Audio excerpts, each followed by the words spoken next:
Salut à tous et bienvenue sur Coupeau & Co. Alors vous l'avez vu il y a quelques mois, l'atelier s'est agrandi et il était extrêmement grand quand il était extrêmement vide. Au fur et à mesure que les outils reprennent leur place et que les investissements se font, car vous le voyez peut-être derrière moi, de nouvelles machines ont rejoint l'atelier, et bien cet espace se fait de plus en plus réduit et il faut arriver un petit peu à déplacer tout ça pour optimiser l'espace. Mais avant d'arriver à avoir les machines dans l'atelier, il faut les transporter jusqu'à l'atelier et croyez-moi, ça a été quelques péripéties. Alors je fais un petit peu de place, je déplace tout ça et puis on va parler ensemble du transport des machines à bois et aussi de leur déplacement dans l'atelier parce que je pense qu'il y a beaucoup de choses à évoquer. D'ailleurs en parlant de ça, j'ai une Rabodego et une Situpi qui cherchent des surnoms. Alors il faut que ça rime, hein. La Rabodego, il faut que ça se termine en haut, la Situpi en I. Alors lâchez-vous dans les commentaires car je piocherai parmi vos propositions des surnoms pour mes nouvelles machines.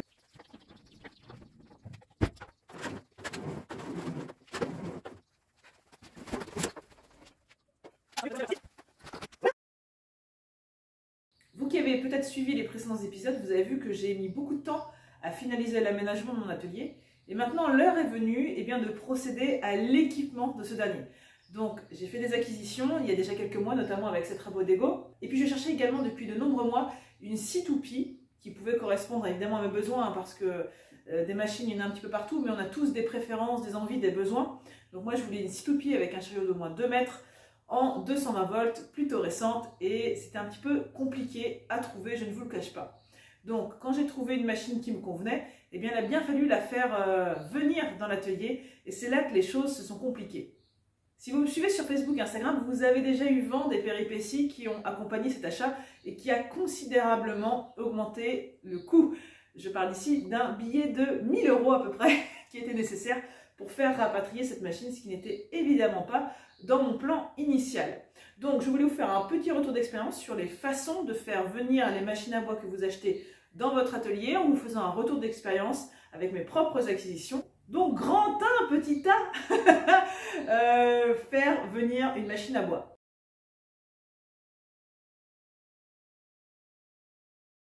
Alors il va y avoir principalement 2 cas de figure. Quelqu'un qui les transporte pour vous ou vous qui les transportez pour vous-même.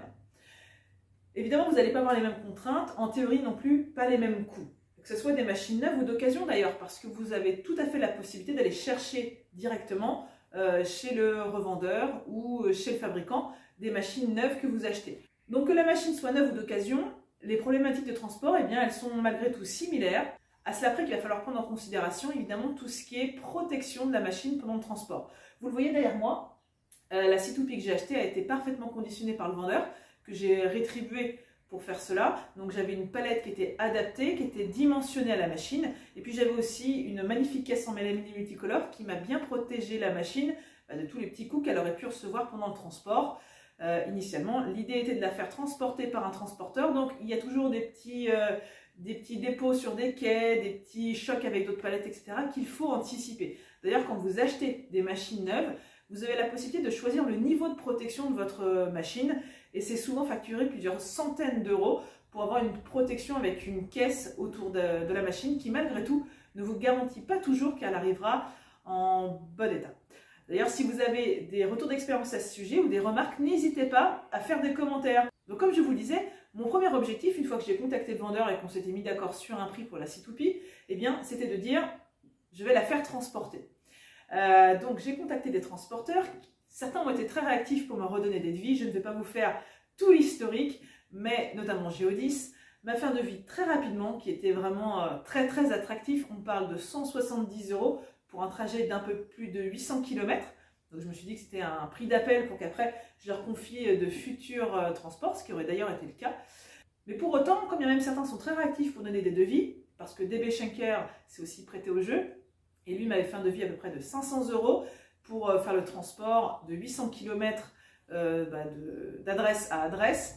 Et pour autant, quand ces entreprises de transport vous font des devis, sachez qu'elles n'ont pas toujours en tête déjà la solution pour faire le transport. Donc elles regardent le nombre de kilomètres, soit l'emprise au sol, soit le poids de votre chargement, vont vous faire un devis, mais voilà, si vous n'êtes pas sur une zone commerciale ou sur un tracé qui est régulier pour leur transport, eh bien vous n'êtes pas assuré de savoir quand est-ce que ça sera transporté, si vraiment ce sera transporté. Ce qui s'est passé dans les 2 cas de figure pour moi avec à la fois Geodis et DB Schenker, c'est que quand bien même l'entreprise un nom qui est connu, on voit souvent leurs camions, ils vont confier la plupart des morceaux de ce trajet de transport à des sous-traitants. Sauf qu'ils ne connaissent pas la flotte des sous-traitants en question, notamment quand vous vous adressez à votre agence locale et que le transport se fait depuis une autre région. Ils n'ont pas les contacts, etc. Eh bien, premier conseil, adressez-vous aux agences qui sont dans le secteur où est actuellement votre machine. Eux, ils auront les contacts et ils sauront les contraintes géographiques, ils connaîtront aussi la flotte de leurs prestataires.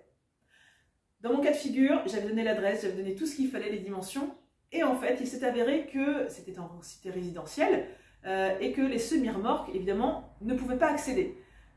Dans la logique des choses, il aurait fallu affréter un petit camion avec un haillon, mais ça a été refusé. Je pense que d'autres transports plus faciles ont été privilégiés.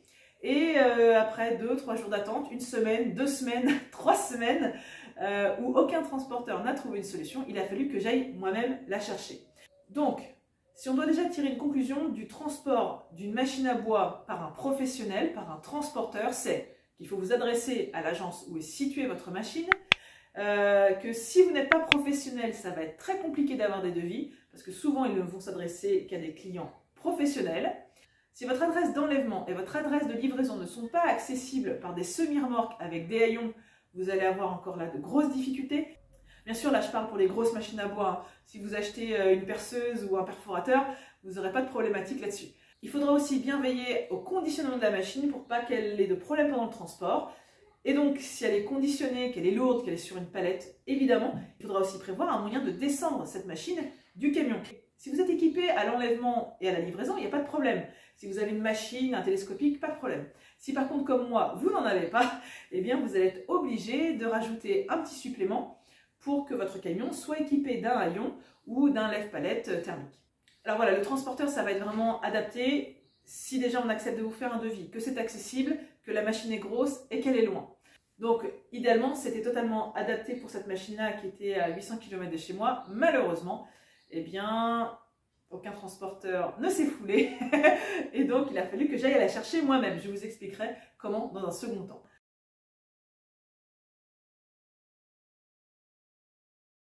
Pour ce qui concerne ma Rabodego, elle était vendue par quelqu'un qui était beaucoup plus proche de chez moi, on parle d'une 30aine de kilomètres, et donc c'était beaucoup plus facile d'envisager son transport. Elle était aussi beaucoup moins lourde, pour autant, ça s'est pas fait comme ça, je vous raconte pourquoi.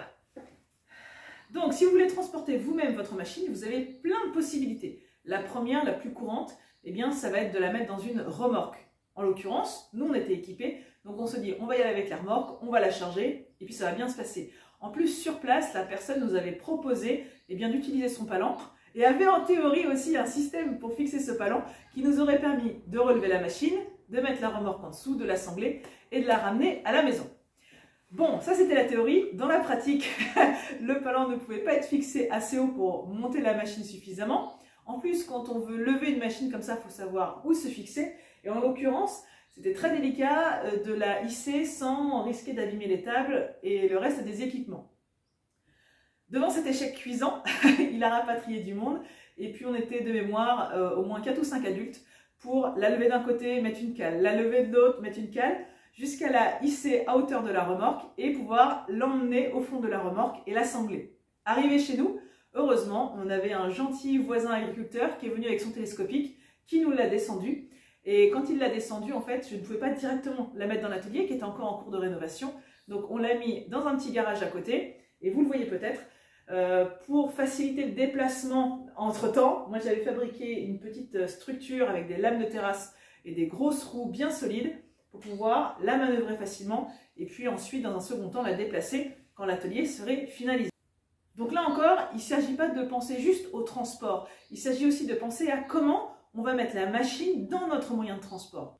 Alors il faut savoir que vous avez aussi la possibilité de louer des machines adaptées, notamment j'ai découvert ça il y a très peu de temps, des lève-palettes manuelles. Donc voilà, ça vous permet de lever les machines, de les déposer dans la remorque. La question c'est après, quand on a déposé la machine, comment on fait pour mettre le lève-palette qui pèse 200 ou 300 kg dans la remorque, puis le redescendre. Voilà, donc vous voyez, il y a toujours des petites questions, des petites problématiques annexes à régler. Mais voilà, ce sont des questions auxquelles il faut réfléchir avant le départ, avant de faire le transport, parce que sinon, arrivé sur place, vous pouvez vite être bloqué et avoir fait le trajet pour rien.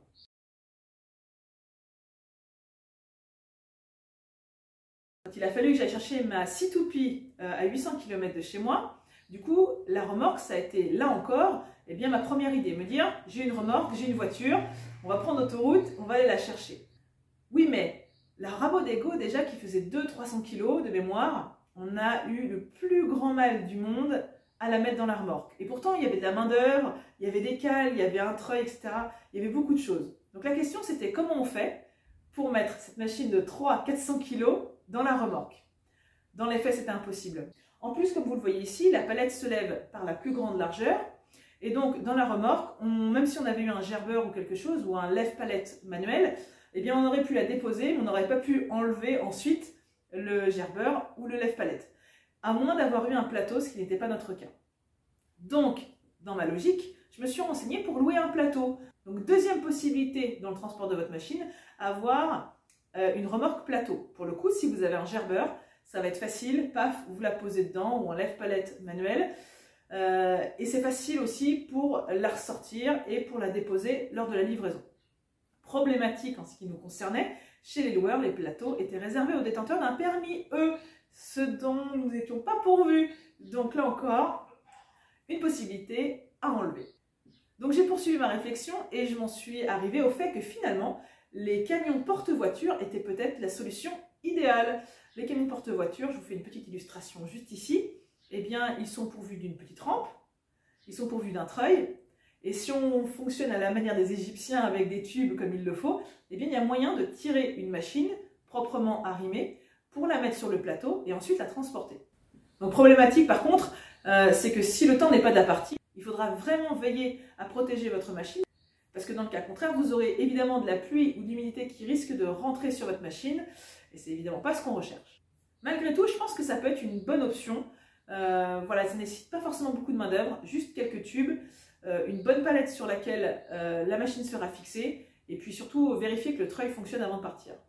Une autre possibilité, évidemment, c'est le traditionnel camion, mais on est toujours, comme d'habitude, comme pour la remorque, confronté au problème de mettre la machine qui pèse plusieurs centaines de kilos dans le camion. Alors là encore, hein, si à l'enlèvement et à la livraison vous êtes équipé d'un gerbeur, ce n'est pas un problème. Il suffira juste de arrimer votre machine à l'intérieur du camion et le tour sera joué. Par contre, si comme moi, à l'enlèvement et à la livraison, vous n'êtes pas équipé d'un télescopique ou d'un gerbeur ou autre chose, eh bien il vous faudra prévoir un haillon. Et c'est là qu'il faut vraiment être très attentif et vérifier le poids de votre machine. Dans la plupart des grandes surfaces, maintenant, vous avez la possibilité de louer des véhicules utilitaires, notamment avec des haillons. Mais soyez vigilants. Souvent, le haillon a un poids maximum toléré qui va avoisiner les 300-350 kg. Or, dans mon cas présent, on était au-delà de 400 kg. Il fallait donc trouver un camion qui était dimensionné, ou tout du moins dont le haillon était dimensionné au poids de la machine. Donc là, je me suis adressée à un loueur professionnel et j'ai réussi à trouver un camion. Mais évidemment, le tarif de location, ça pique, surtout quand il y a des kilomètres à la clé. Pour vous donner un petit aperçu et un retour d'expérience à ce sujet-là, le camion haillon de 20 mètres cubes que j'ai loué, alors autant dire déjà que les 20 mètres cubes n'étaient pas nécessaires, hein, mais ils étaient avec le haillon, avec un haillon du coup qui pouvait porter 750 kg, donc bien au-delà de ce que j'avais besoin, ça m'a coûté à peu près 500 €. 500 € juste de location. Parce que du coup, quand vous avez un camion comme celui-ci, eh bien, que vous preniez le péage, vous payez comme un camion poids lourd. Vous payez à peu près le triple de ce que paierait une voiture à chaque péage. Donc ça chiffre, d'autant plus que si vous prenez l'autoroute, vous n'arriverez pas facilement à 130 km/h vu la prise au vent. Et malgré tout, vous consommerez 20 litres au 100 à peu près. Il faut bien donc se dire qu'au tarif de la location, il va falloir ajouter une consommation de carburant qui va être démesurée, des péages éventuels que vous prendrez qui vont être exponentiels. Donc moi j'ai fait un petit calcul à la va-vite. Pour mon aller-retour qui au total faisait à peu près 1500 km, j'en ai eu pour 500 € de location de véhicule, j'en ai eu pour 120 € de péage parce qu'à l'aller, à un moment donné, on a arrêté les péages vu ce que ça coûtait et au retour, on ne les a pas du tout pris. Et puis, on a eu plusieurs centaines d'euros de carburant. Donc voilà, 1000 € pour aller chercher une machine à 800 km de chez moi. Ça pique, ça pique, ça pique. La morale de cette histoire, c'est que si vous trouvez une machine à bois, si vous sollicitez des transporteurs, attendez vraiment d'avoir des confirmations de la faisabilité et pas juste un devis, parce que dans les faits, beaucoup vous proposent des tarifs, beaucoup vous envoient le contrat, mais en fait, ils ne savent toujours pas quand et comment, ils feront le retrait si les 2 adresses de livraison et d'enlèvement ne sont pas accessibles par des camions semis avec Daillon. Donc si vous devez transporter vous-même votre machine, pensez à anticiper une solution pour mettre votre machine dans votre camion ou votre remorque, puis ensuite la descendre. Pensez aussi à un système pour la protéger de en transport, soit une caisse, soit une palette au dimensionnement adapté. Et puis pensez aussi également à des moyens d'arrimage et de protection contre les intempéries, si celle-ci est transportée à l'air libre. Enfin, si vous devez louer un véhicule pour le transport, prenez bien en compte le fait qu'un camion avec haillons vous coûtera beaucoup plus cher en carburant et en péage qu'un véhicule classique. Et donc, il faudra vraiment ajouter ce coût de transport au prix de votre machine et vérifier si l'achat est toujours aussi attractif que sur la petite annonce.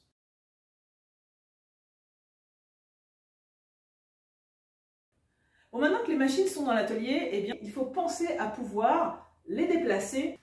Est-ce que ça tourne toujours? Si on en a besoin. Ne serait-ce que parce que l'espace va être limité et que des fois, on va avoir besoin de mettre de côté une machine pour pouvoir avoir de l'espace pour un établi, pour pouvoir monter un projet, ou tout simplement parce qu'on souhaite changer leur emplacement ou faire de la maintenance, etc. Alors selon le type de machine, on va avoir plusieurs possibilités de déplacement. Les petites machines stationnaires vont évidemment offrir beaucoup plus de possibilités. Si vous vous en souvenez, par exemple à l'époque, j'avais mis ma scie sur table sur un établi qui était muni de roulettes, et donc quand j'avais besoin de déplacer ma scie, il suffisait que je déplace mon établi et le tour était joué. Il faut savoir que ces machines-là, que ce soit scie onglée, scie sur table, ont la possibilité d'être placées sur des chariots de déplacement qui sont justement prévus pour. J'en ai juste un ici, je vous fais voir comment ça fonctionne. Alors ça va être très pratique, notamment quand vous avez besoin d'emmener votre machine sur un chantier. Ça fonctionne sur l'esprit d'un diable, vous voyez, hop, des roues en bas, une poignée en haut. Et ensuite, vous avez juste à débloquer les pieds.